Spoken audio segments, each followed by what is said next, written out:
എല്ലാവർക്കും നമസ്കാരം. എൻ്റെ പേര് ശ്രീയ രാജേഷ്. എൻ്റെ പേര് ആദിക് സിയെ. ഞങ്ങൾ OMS LP സ്കൂളിൽ പഠിക്കുന്ന വിദ്യാർത്ഥികളാണ്. ഞങ്ങൾ ഇന്നിവിടെ അവതരിപ്പിക്കാൻ പോകുന്നത് ഈ അടുത്ത് നടന്ന വയനാട് ദുരന്തത്തെ കുറിച്ചാണ്.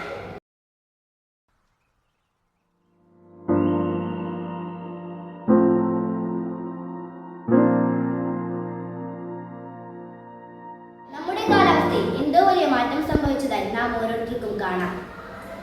മാറ്റമെന്ന് പറയുമ്പോൾ ശക്തമായ മഴ തന്നെയാണ്. പശ്ചിമഘട്ടത്തിൽ കേരളത്തിൽ സംഭവിക്കുന്ന ഓരോ ഉരുൾപൊട്ടലുകൾക്കും കാരണം ഈ മഴ തന്നെയാണ്. അതേസമയം ഹിമാലയത്തിൽ സംഭവിക്കുന്ന ഉരുൾപൊട്ടലുകൾ കൂടുതലും ഭൂകമ്പം കൊണ്ട് സംഭവിക്കും.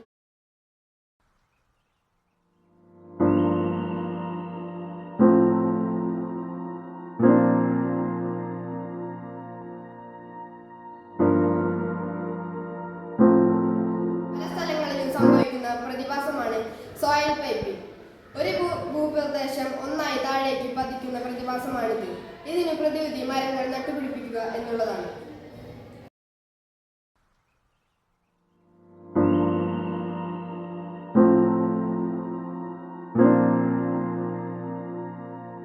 അതുകൊണ്ട് തന്നെ നമ്മുടെ പ്രകൃതിയെ സംരക്ഷിക്കേണ്ടത് നാം ഓരോരുത്തരുടെയും ഉത്തരവാദിത്യമാണ്.